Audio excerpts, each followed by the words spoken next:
बोलिए प्रेम से श्री सद्गुरु महाराज की जय। श्री सद्गुरु महाराज की जय। श्री सद्गुरु महाराज की जय। अखंड मंडलाकारं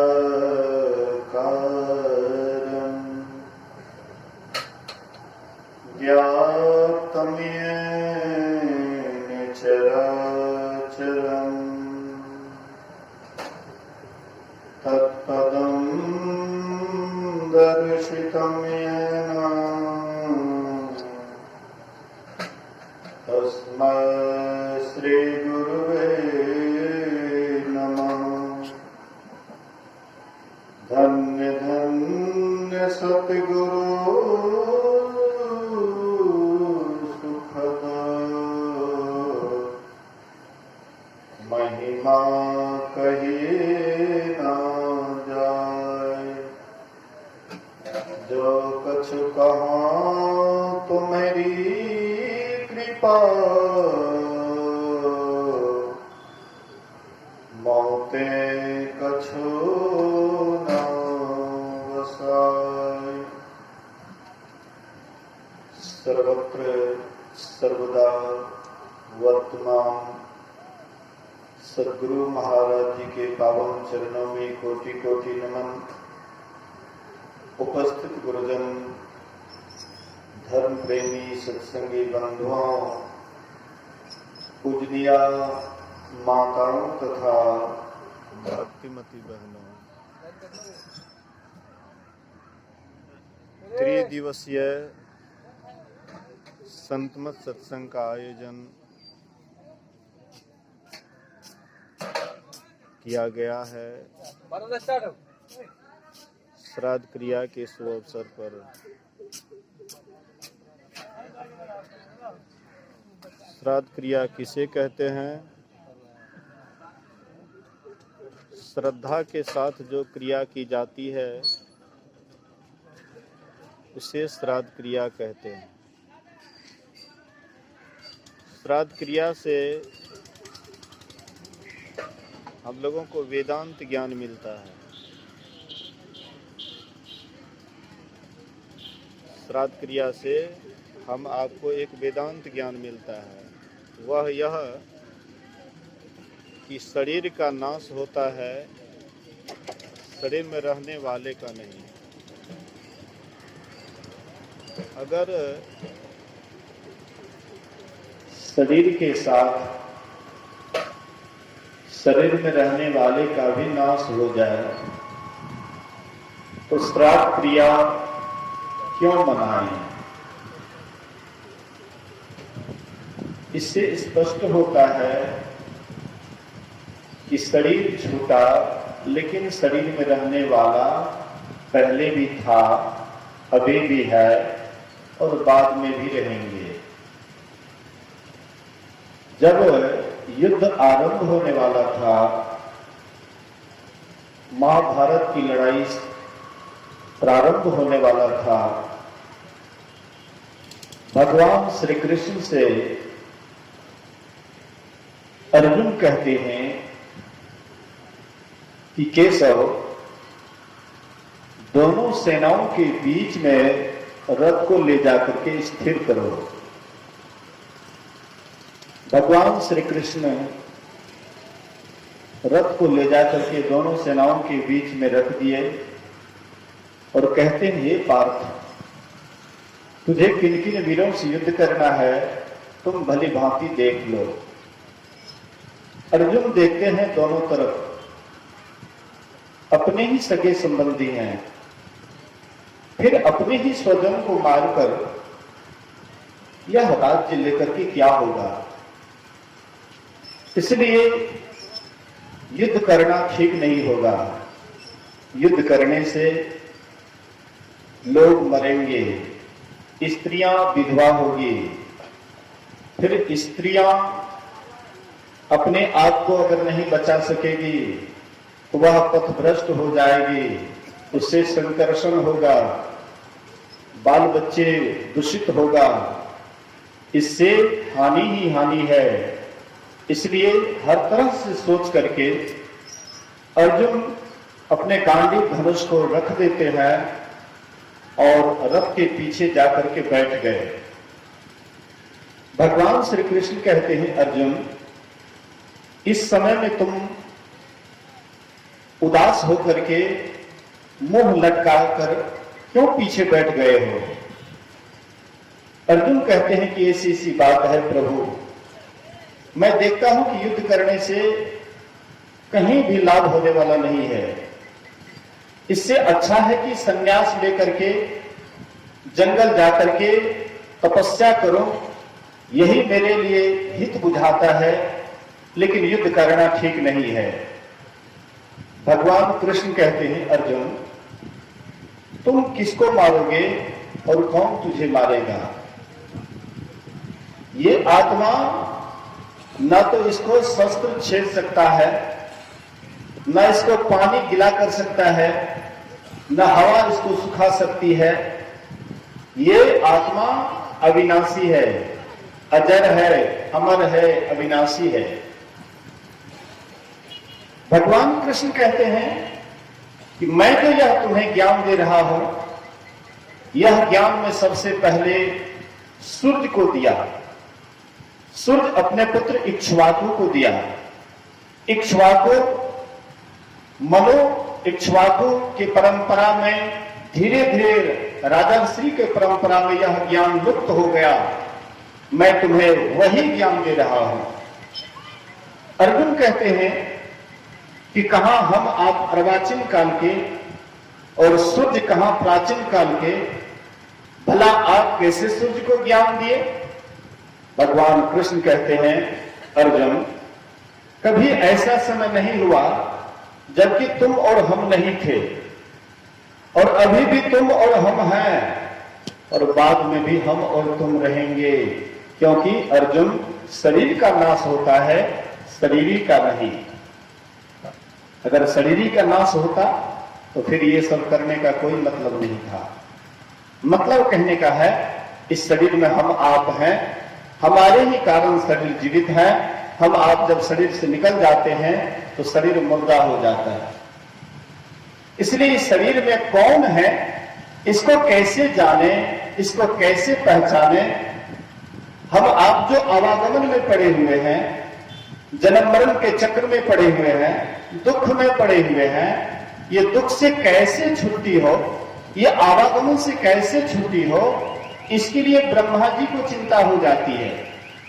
जैसे माता पिता जन्म देते हैं तो माता पिता को भी चिंता हो जाती है कि मेरा बेटा, मेरी बेटी कैसे पढ़े लिखे, यशस्वी बने, धनवान, गुणवान, विद्वान बने। और इसके लिए केवल मन से ही नहीं सोचते हैं, बल्कि अपने आप को कष्ट में दे करके, दुख में देख करके और बाल बच्चे का सदा उपकार करते रहते हैं। ऐसे ही ब्रह्मा जी भी हम आपके सृजन करता है, जन्मदाता है। ब्रह्मा जी के भी मन में चिंता हो जाती है, यह जीव जो दुख में पड़ा है, आवागमन में पड़ा हुआ है, कष्ट में पड़ा हुआ है, इनको कैसे सदा के लिए छुट्टी हो जाए। हालांकि छुट्टी तो सब आदमी पसंद करते हैं। बोलिए श्री सद्गुरु महाराज। छुट्टी को सब आदमी पसंद करते हैं। आप लोगों के भी मन में होता होगा कि बहुत देर से सत्संग में बैठे हैं, जल्दी जल्दी बाबा प्रवचन करके आरती कर देते तो हम लोग जाते यहां से। छुट्टी चाहते हैं। छुट्टी को सब आदमी पसंद करते हैं। सत्संगियों छुट्टी को पसंद करते हैं। शिक्षक जाता है पढ़ाने के लिए स्कूल, उसके भी मन में होता है कि जल्दी जल्दी समय हो जाए, बच्चे को छुट्टी दे करके हम भी छुट्टी ले लें, चले जाएं घर। दफ्तर में कोई काम करने के लिए जाता है, उनके भी मन में होता है कि हमारा समय हो और जल्दी से दफ्तर से छुट्टी ले लें। मतलब गृहस्थी करने वाले हैं आप। आपके मन में भी होता है कि जल्दी जल्दी गृहस्थी वाला ताल को ठीक कर लें, इससे हमारी छुट्टी हो जाएगी। आपकी बच्ची शादी करने योग्य हो गई है या बेटा शादी करने योग्य हो गया है, मन में होता है जल्दी जल्दी बेटी का शादी करके, बेटा का शादी करके छुट्टी ले लें, लेकिन ये जितनी भी छुट्टियां हैं ये सदा की छुट्टी नहीं है। इस छुट्टी के बाद भी आपको कोई ना कोई काम रह ही जाता है, समाप्त नहीं होता है। इसलिए महापुरुष कहते हैं कि एक ऐसी भी छुट्टी है जिस छुट्टी के बाद फिर आपको छुट्टी की आवश्यकता नहीं पड़ती है। एक ऐसी छुट्टी है जो सदा की छुट्टी हो जाती है। वह कौन सी छुट्टी है? वही है निर्वाण। उसी का नाम है मोक्ष, उसी का नाम है परम पद, उसी को कहते हैं परम धाम की प्राप्ति। लेकिन ये मोक्ष, सदा का निर्वाण या सदा की छुट्टी ये कैसे होगी? संसार के जो भी काम धंधा है उससे छुट्टी लेने पर इसकी छुट्टी नहीं होगी। माताजी शरीर छोड़ दिए तो क्या माताजी को छुट्टी हो गई? अब माताजी नहीं आएंगे शरीर में। माताजी आएंगे जब तक ये साधना करके परमात्मा को जीते जीना प्राप्त कर ले, तब तक इनको आना पड़ेगा। चाहे जिस तरह का कर्म होगा उस तरह का उनको शरीर मिलेगा। हम आप सत्संग करते हैं तो क्या हो जाएगा? माताजी का उद्धार हो जाएगा। बहुत आदमी सोचते हैं कि बेटा आग दे देंगे ना तो माताजी को मुक्ति मिल जाएगी। इतना सस्ता अगर सौदा होता तो कोई जरूरत नहीं था ध्यान भजन करने का, एकांत सेवन का, गुफा में सड़ने का कोई जरूरत नहीं था। इससे छुट्टी नहीं होगी। हाँ, जीते जी आपको अगर साधना में सफलता प्राप्त कर लीजिएगा तब आपको जरूर छुट्टी मिलेगी। इसलिए ब्रह्मा जी के मन में चिंता हो जाती है, यह जीव सदा के लिए छूट जाए आवागमन से, इसके लिए क्या करना पड़ेगा? तो ये बहुतों के पास जाते हैं। जो ज्ञानी का नाम सुने ज्ञानियों के पास गए और ज्ञानियों से सवाल करते हैं, यह जो जीव आवागमन में पड़ा हुआ है इनको कैसे छुट्टी मिले? ज्ञानी कहते हैं ज्ञान का अवलंबन लेना पड़ेगा। योगियों के पास गए जो दिन रात योग में निष्णात रहते हैं, ध्यान में लवलीन रहते हैं, उनके पास गए, उनसे भी यही सवाल करते हैं, यह जीव जो दुख में पड़ा है, कष्ट में पड़ा हुआ है, इनको इससे कैसे छुट्टी मिले? तो ध्यानी कहते हैं, योगी कहते हैं कि ध्यान का अवलंबन लेना पड़ेगा, योग का अवलंबन लेना पड़ेगा। लेकिन ब्रह्मा जी दोनों में से किसी से संतुष्ट नहीं हुए। अंत में आए महायोगेश्वर भगवान शिव के पास। भगवान शिव को महायोगेश्वर कहते हैं। क्यों? भगवान शिव ध्यान जब बैठते थे, ध्यान पर जब बैठते थे तो 88,000 वर्ष तक बैठे ही रह जाते थे। आजकल शिव जी को जगाने वाला आ गया है। शिव को गुरु सस्ता में बना लीजिए, कोई मेहनत की आवश्यकता नहीं है। शिव को गुरु बना लेंगे तो हमारा उद्धार हो जाएगा। इतना सस्ता सौदा होता तो भगवान शिव को 88,000 वर्ष ध्यान पर बैठने की कोई जरूरत नहीं। रात में ध्यान करना चाहिए और लोग शिव को जगाते हैं 12 बजे रात को। कब ध्यान करेंगे? शिव जी ध्यान के मूर्ति थे। जहां भी जाते थे शिव जी ध्यान ही करते थे। एक छोटा सा उदाहरण से स्पष्ट हो जाएगा कि शिव जी जहां भी जाते थे फालतू गपशप नहीं करते थे। हम लोग जहां बैठते हैं ना तो सोचते हैं कि कोई आदमी मिल जाए तो उनसे थोड़ा गपशप मन बहकारे। मैं कल आश्रम में बैठा हुआ था, एक सत्संगी आई, हम लोग इधर उधर की गप कर रहे थे और सत्संगी दीवार पर जो बैठी, साइड में जो बैठी, उसका आंख बंद हो गया, एकदम ध्यान पर बैठ गए, भूल गई शुद्धि को, शरीर के शुद्धि को भूल गई। हम कहाँ बैठे हुए हैं? घास ला करके आई, आश्रम पर घास रखी, थोड़ा 2 शब्द बात की, हम लोग इधर बातचीत करने में लग गए और बैठ गए। आंख बंद हो जाता, बैठ गई ध्यान पर, घंटों बैठ गई। उसके बाद ध्यान से उठती है तो हमारे साथी कहाँ चले गए? तो वो लोग तो चले गए। ओहो, हमको काहे न जगा दिए? हम बोले कि आपका दुश्मन हम हैं। कोई ध्यान करता है तो हम उसको जगा देंगे? ध्यान से कौन जगाता है? दुश्मन। एक बार मैं परसागढ़ी आश्रम पर ध्यान शिविर, अखंड ध्यान चल रहा था। मैं अपने आश्रम पर साल भर तक अखंड ध्यान करवाया, 24 घंटा ध्यान। मैं बेसी इधर उधर नहीं करवाता, लोगों से बेसी ध्यान करवाता, इसलिए लोग हमसे भागते हैं। अब देखते हैं बगल में बाबा है, एकदम हारमोनिया ढोलक आपको लगा देंगे, रोम झोम कितना आपको बढ़िया लगेगा, लेकिन ये रोम झोम आपको कभी भी कल्याण नहीं करेगा। जब भी आपका कल्याण होगा तो अंतर साधनों से ही, ध्यान से ही कल्याण होगा, अंतर्मुखी होने से ही कल्याण होगा। अपने अंदर में जब तक नहीं जाइएगा, आपके भीतर में क्या क्या भरा हुआ है उसको नहीं देख पाइएगा। आपके भीतर में सांप, छुछुंदर, बिसिला बिसिला जीव आपके अंदर में पड़ा हुआ है। कभी काम का सांप काटता है तो हम तिलमिला जाते हैं, जो नहीं करने का सो सब कर लेते हैं।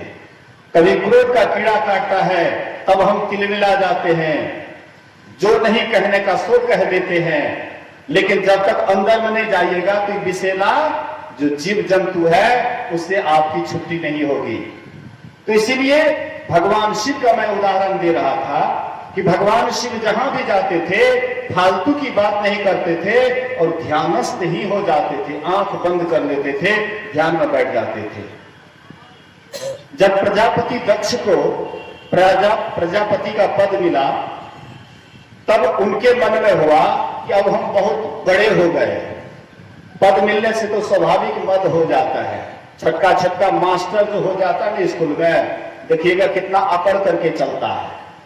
साधु महात्मा की बात तो नहीं सुनेंगे, सोचेंगे हम कोनो कम है, हम मास्टर हैं, टर हैं, टर में चलते हैं, अहंकार से लदे हुए हैं। लेकिन ये नहीं सोच रहा है कि ये टर हमें किस ओर ले जाएगा, इसका उसके ठिकाना नहीं है। नरक में ले जाएगा कि कहां किस 84 के खाई में गिराएंगे, इसका ठिकाना नहीं है। लेकिन टर में चलता है, छोटा छोटा नौकरी होता है तो हम लोग इतना मतलब अहंकार से मशगूल हो जाते हैं कि किसी का आदर भी नहीं करते। आप विदेश में जाकर के देखिए, बड़े बड़े जो अफसर हैं ड्यूटी के समय में ड्यूटी करेंगे, उसके बाद कंधा पर कुदाली लेंगे, चले जाएंगे अपने खेत पर काम करने के लिए। लेकिन यहाँ पर छोटका मास्टर जो है ना, वो भी सोचता है कि अब हम मास्टर हो गए, अब हम अपने कंधा पर कुदाली लेंगे, लोग देखेंगे क्या कहेंगे। सोचिए, अब विदेश में बड़े बड़े अफसर ये नहीं देखते, जब तक ड्यूटी करते हैं तब तक ड्यूटी पर हैं, उसके बाद अपना साधारण लोगों की भांति वे काम करते हैं। अहंकार से सब कुछ भिन्न से, अहंकार ही सबसे बड़ा कारण है आपको नीचे गिराने का। तो भगवान शिव नहीं देखते थे कि कौन है, कहां है और कहां पर बैठे हुए, ये भी नहीं देखते थे। तो प्रजापति दक्ष जब पहले पहले प्रजापति का पद मिला तो ब्रह्मा जी के सभा में उनको सबसे ऊंचा आसन दिया गया, सिंहासन उनके लिए सबसे ऊंचा लगा। तो वहां पर सारी देवी देवता आए और भगवान शिव भी उस सभा में आए। तो भगवान शिव मान अपमान को छोड़ करके और एक कोना में जा करके अब बैठ गए आंख बंद करके। कौन क्या कर रहा है, बातचीत, सिटिंग, मीटिंग, सिटिंग क्या कर रहा है उसको कोई मतलब नहीं, एकदम आनंद से आंख बंद करके बैठ गए। और जब ये सभा में पहुंचे तो जितने भी श्रोतागण थे सब के सब उठ करके खड़े हुए, लेकिन शिव जी आंख बंद करके एकदम मस्ती से बैठे हुए हैं, ना कुछ लेना न देना, एकदम ध्यान में मगन रहना, ध्यानस्थ हैं, कोई लेन देन नहीं, एकदम बैठे हुए हैं। तो जिसको पद मिलता है तो मत तो स्वाभाविक होता है, अब तब देखने लग जाता है कि कौन मेरा आदर किया, कौन मेरा अनादर किया। तो देखता है, देखते देखते चला जाता है दृष्टि जमाई बाबू पर। भगवान शिव जमाई थे प्रजापति दक्ष के, सती उनकी बेटी थी। तो देखते हैं हमारे जमाई बाबू मेरा अपमान किया। मैं आया सभा में, सब आदमी खड़े हुए, लेकिन वह खड़ा नहीं हुआ, इसलिए हम इनको जुर्माना करेंगे, दंड करेंगे। बाद में बहुत सारी घटना घटती है, मैं उधर नहीं जाना चाहता हूं। मैं आपको उदाहरण इस बात का दे रहा था कि भगवान शिव एक नंबर के ध्यानी थे। जहां जाते थे फालतू गपशप नहीं करके एकदम ध्यान में मग्न हो जाते थे, मग्न रहते थे। तो ऐसे शिव जी के पास भगवान ब्रह्मा जी जाते हैं और कहते हैं कि मैं आपके पास कुछ जिज्ञासा लेकर के आया हूं। मैं बहुतों के पास गया, ज्ञानियों के पास गया और उनसे भी मैंने सवाल किया, यह जीव जो दुख में पड़ा है, कष्ट में पड़ा है, कैसे इनको इस दुख से छुट्टी मिले। किसी ने कहा ज्ञान का अवलंबन लेना पड़ेगा और किसी ने कहा ध्यान का अवलंबन लेना पड़ेगा। आपका इसमें क्या विचार है?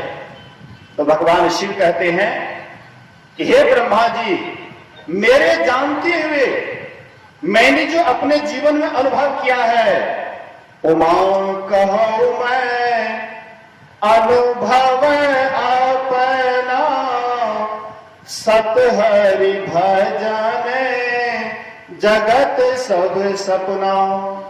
हम लोग क्या करते हैं, सुने सुनाई बात करते हैं, अपना ध्यान भजन करें या ना करें, लेकिन माइक सामने में आ जाता है तो कुछ बोलिए देते हैं।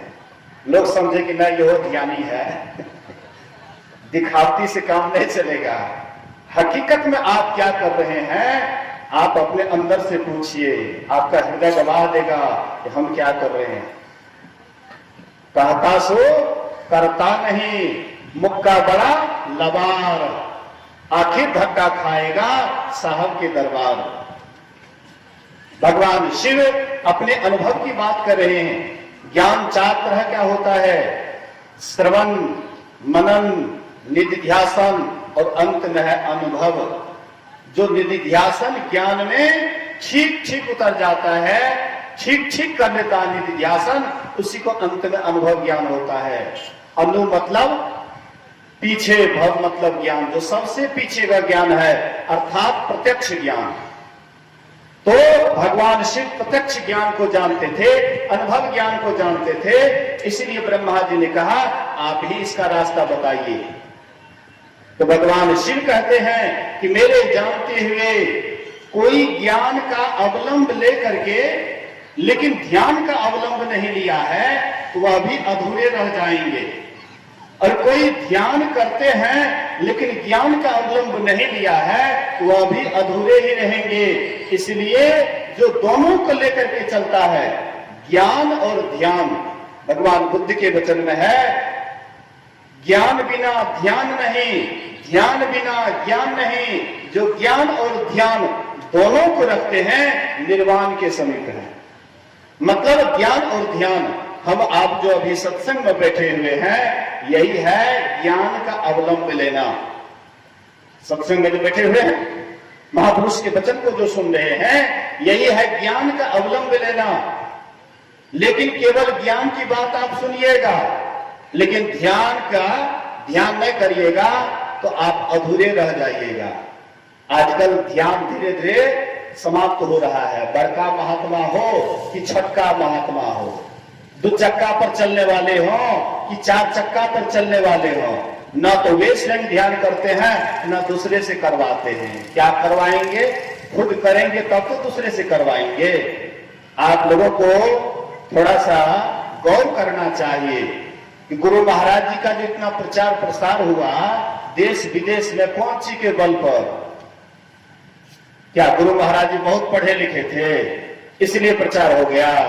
अरे बाबा, मैट्रिक पास ही तो गुरु महाराज थे, ज्यादा पढ़े लिखे भी नहीं थे। मैट्रिक कोई खास पास भी नहीं थे, मैट्रिक की परीक्षा में ही निकल गए थे, पास भी नहीं हुए थे। अब सोचिए, गुरु महाराज जी ज्यादा पढ़े लिखे नहीं थे, गुरु महाराज जी बड़े विद्वान भी नहीं थे, लेकिन गुरु महाराज जी का ज्ञान इतना क्यों फैल गया? किस कारण से? एक छोटा सा उदाहरण से स्पष्ट हो जाएगा कि कैसे गुरु महाराज जी का इतना ज्ञान फैला। एक भिक्षु जगदीश कश्यप, जो नालंदा विश्वविद्यालय के शायद प्रोफेसर या प्रिंसिपल थे, शायद प्रिंसिपल थे नालंदा विश्वविद्यालय के, और भगवान बुद्ध के अनुयायी थे, भिक्षु जगदीश कश्यप। जब उनको जानकारी मिली कि बिहार में एक अच्छे महापुरुष, संत महापुरुष हुए हैं, उनका प्रचार प्रसार दिन दुनी रात चौगुनी की तरह बढ़ रहा है, तो उनके मन में होता है कि चलना चाहिए, महापुरुष का दर्शन करना चाहिए। जगदीश कश्यप, भिक्षु जगदीश कश्यप आते हैं गुरु महाराज जी के दर्शन के लिए। तो गुरु महाराज जी का एक जगह जिला वार्षिक सत्संग चल रहा था, जिला वार्षिक सत्संग चल रहा था, हजारों की भीड़ थी।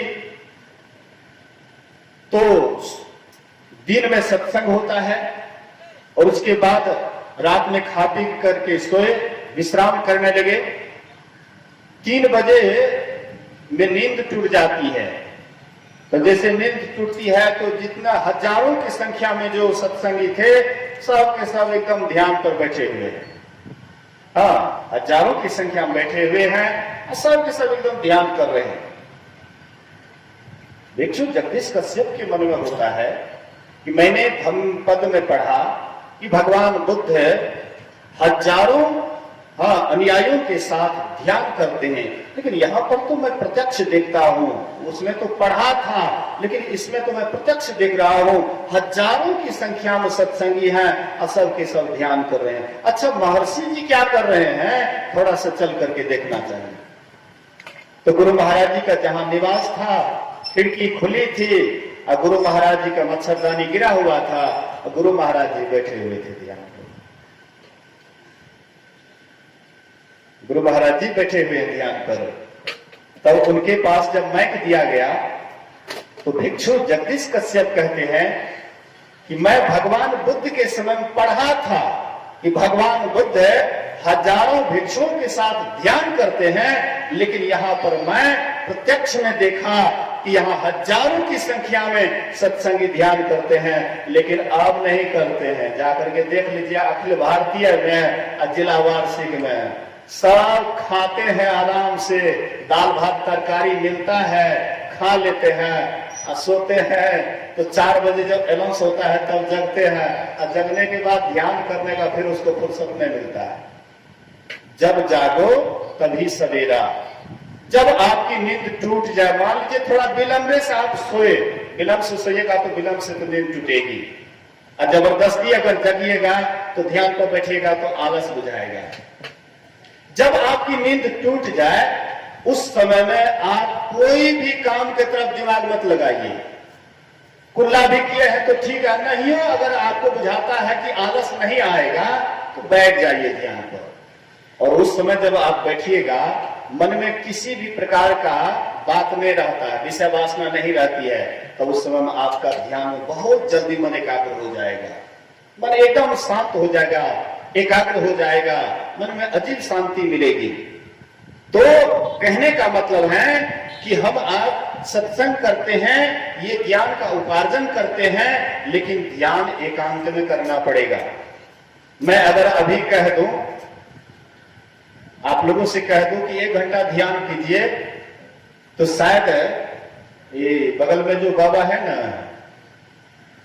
महानंद बाबा, ये हमसे बहुत पुराने परिचित हैं और मानगंज आश्रम के समझिए व्यवस्थापक ही समझ जाइए। मानगंज आश्रम का सारा देख रेख इन्हीं के ऊपर रहता है, हमसे बहुत गहराई से जुड़े हुए हैं। तो महानंद बाबा तो मैंने एक बार कहा था कि ध्यान कीजिए बाबा बढ़िया से, थोड़ा मैंने ध्यान के संबंध में समझाया और बाबा इसको खूब बढ़िया से गहराई से ले लिए। और कुछ वर्ष के बाद जब हमसे मिले, बोले कि तू जो कहला ना ध्यान को घंटा गहराई से करे ले, तो हर बात हमारा दिमाग में सेट भा गया, अब हम बिल्कुल एकदम बढ़िया से करे छे। तो हम अगर कह देंगे ध्यान करने के लिए तो बाबा बैठ जाएंगे आराम से 1 घंटा, कोई कसमस नहीं। लेकिन और बाबा को देखिएगा उठ करके चलियो देंगे। तो ये बाबा का जब ये हाल है तो बाबू का क्या हाल होगा।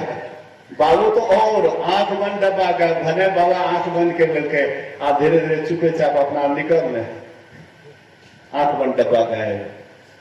लेकिन आप ध्यान से कतराते हैं अभी बाबा एक बात बहुत इंपॉर्टेंट बात बोले कि मतलब जो है हाँ रिजर्वेशन बोगी जो जनरल बोगी होता है उसमें ठसाठस भीड़ होता है, लेकिन रिजर्वेशन में बहुत कम आदमी जाते हैं और सेपरेट से सफर करते हैं, बड़ा आराम से सफर करते हैं। एक बार स्वामी व्यासानंद जी महाराज एसी में सफर कर रहे थे। हाँ, कोई कोई बड़े बड़े मतलब जो है धनी मनी आदमी सेठ साहूकार एसी में सफर करते हैं क्योंकि बड़ा कॉस्टली टिकट लगता है, उनके पास में कमी नहीं है, वो भी सेठ से कोई कम नहीं है। हाँ, सेठ के भी सेठ हैं। तो स्वामी व्यासानंद जी महाराज सफर कर रहे थे एसी में, लेकिन और जितने भी बड़े बड़े धनी मनी आदमी थे हाँ उन लोग सो करके अपना जो है समय काट रहे थे। आइए एकदम बैठ गए ध्यान पर, बैठ गए तो घंटों बैठे हुए हैं। जब इसका ध्यान टूटा तो और आदमी कहते हैं कि महाराज जी इतना पैसा जो आप लगाए ये तो बेकारे में लगा दिए हैं, आपको देख रहे हैं घंटों आप इस पर बैठे हुए हैं ध्यान पर, कि क्या फायदा हुआ इतना पैसा का टिकट लेकर के। तो बाबा कहते हैं कि हम जो इतना पैसा लगाए हैं इसका लाभ हमने सही में लिया, लेकिन तुम नहीं लिया। बोले कि कैसे? बोले कि ये जीवन तो सो करके ऐसे ही बीत रहा है, सो करके ही गवा दिया, तुमको क्या लाभ हुआ? और मैं इसको जग करके बिताया, ध्यान करके बिताया, तो लाभ तो असली मुझे मिला। तो जो इस रहस्य को जानते हैं, ध्यान के रहस्य को जो समझ गए हैं, वे ध्यान से कभी कतराते नहीं हैं। ध्यान का नाम सुन करके उठ करके चले नहीं जाते हैं। लेकिन होता है बहुत कम व्यक्ति, जैसे एसी में या रिजर्वेशन में बहुत कम व्यक्ति ही उसमें चढ़ पाते हैं, ऐसे ध्यान करने वाले भी बहुत कम हैं। और जो ध्यान करेंगे उसी को अनुभूति होगी, अंतर साधना में अनुभूति होगी, और वही साधना में एक दिन सफलता को प्राप्त करेंगे, उसी को एक दिन मोक्ष मिलेगा। इसलिए संत महापुरुष जो कहते हैं ज्ञान और ध्यान का अवलंब लेने के लिए, इसीलिए कहते हैं। हम सुनते हैं किस लिए? करने के लिए। करते हैं क्यों? पाने के लिए। अगर पाया नहीं जाए तो फिर सुनने से क्या लाभ? सुनेंगे करेंगे नहीं तो फिर इसका फल क्या मिलेगा? इसलिए हम लोगों को सुनना है, समझना है और अपने जीवन में उतारना है, तभी आपको चार फल की प्राप्ति होगी। इसलिए महापुरुष जो कह गए हैं इस बात को मानिए, समझिए और अपने जीवन में उतारिए। कहने के लिए बहुत बात है, लेकिन समय अपने साथ अपने गति से जा रहा है। 10:03 हो गया है। समय के साथ अगर कोई भी काम होता है तो वह बढ़िया होता है, और समय से ज्यादा होने के बाद कोई भी काम फीका पड़ता है। तो 10:03 हुआ है। आइए, कल भी अंतिम में भजन नहीं हुआ था, लेकिन जो गाने वाले होते हैं तो उसके मन में लगा रहता है कि अंतिम में गाते, मन में हो जाता है। हाँ, तो इसीलिए आइए एक पदावली से, हाँ हमारे महाराज जी से, हाँ एक भजन गाएं और उसके बाद हम लोग आरती को चलेंगे। बोलिए श्री सद्गुरु महाराज की जय।